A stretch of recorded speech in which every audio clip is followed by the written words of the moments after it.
Yeah, there are loads of stories of people who actually venture out onto frozen ponds or lakes and get trapped on the ice, and the chances of survival are very slim.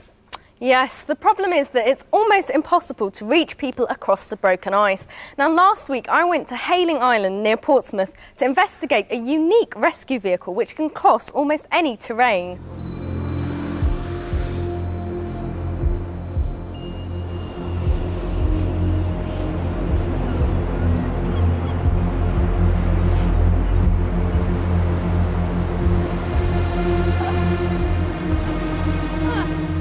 Can be dangerous stuff, but I'm okay for today because I've got my safety rope and I've got Dick on the end of it who can pull me out. Now, the dangerous thing about mud is you can well and truly get stuck in it, and the more you struggle, the deeper you sink and the harder it is to come out. The good thing is, though, there are people that can rescue you, but it's also tough for them. Well, up until now, that is. Help! Help! Anyone? And here's the ideal solution, a rescue vehicle that floats on a cushion of air and, unlike me, doesn't get stuck. As there's no danger, the rescuers can get as close as they like.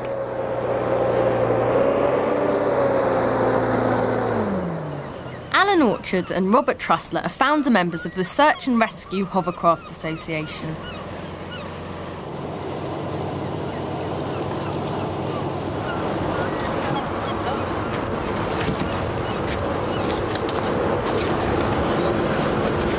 Sound, phew, but with dirty hands, oh dear. Never mind.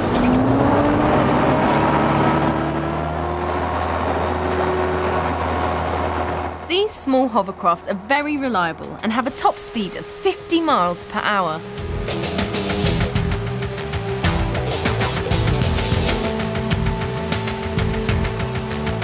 They can also travel 150 miles without refuelling and can carry up to 5 people or the same weight in rescue equipment.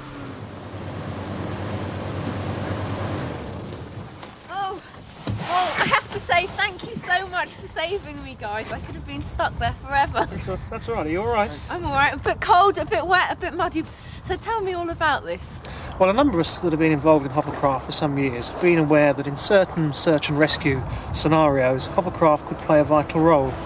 And last year we set up a registered charity to provide hovercraft with pilots to the established emergency services, because the hovercraft can get access to areas that no other vehicle can get to, mud as you've seen today.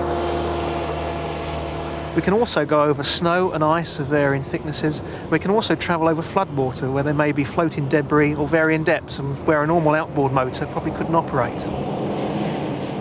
The service should be starting spring this year, so hopefully we'll be seen around the area helping people. What's the deepest you ever found anyone stuck in mud? Well, there have been reports on a young lad in the Hamble who was almost up to his neck in mud. My feet were trapped, so I couldn't actually make any proper movements to get myself out. Stephen Tucker's rescue was reenacted by 999. It was a close thing for both Stephen and his rescuer, who was also in danger of being sucked down into the mud. If they had used a hovercraft, it would have been a lot safer for everyone.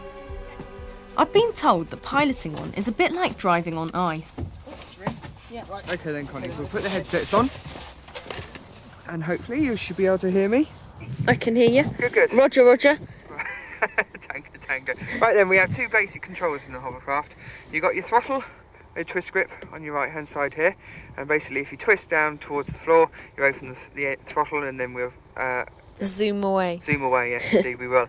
And then you have your rudders, and then if you pull the rudder bar down to the right, we'll turn right, and then pull down for the left, and we'll turn left. Okay then, so if you want to turn the engine over, okay, get started. Alright. Okay then, and then slowly bring the RPM up, the engine revs, open the throttle slowly, and then we'll be off. Right, okay.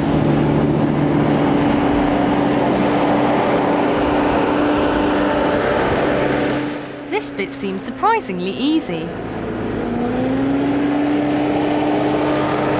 Are you feeling a bit nervous with a novice at the wheel? A little bit, because it's okay when you know what you're doing. Right. But when you've got a first-time person actually going in the hovercraft, it's slightly worrying. But Not to worry, you're doing Don't very worry, well. you're in safe hands, I can assure you. Thank you so much. You're doing very well.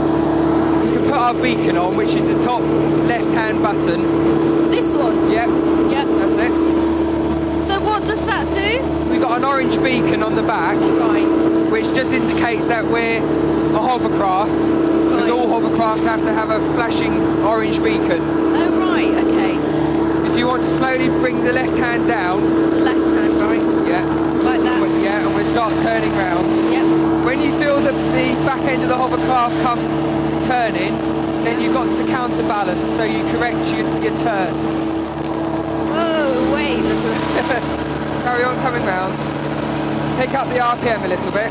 That's it. A bit more. That's it. Hey! And now shall I straighten up? Yeah, keep your RPM up. Yep. Whoa, I'm getting wet now. No. Ah, it's coming right in my face. Accelerate a bit more. Right.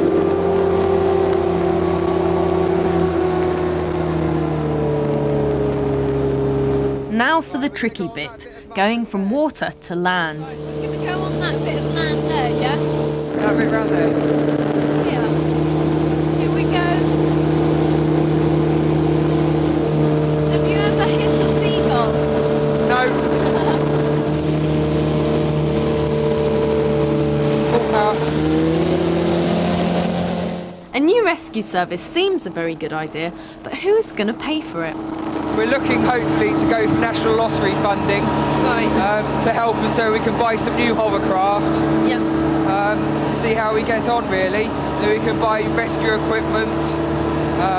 We're advertising for volunteers, and if they have the particular requirements we're looking for, Yeah. we take them on. Well, thank you very much for saving my life when I was stuck in the mud, and also for giving me this hovercraft lesson. It's absolutely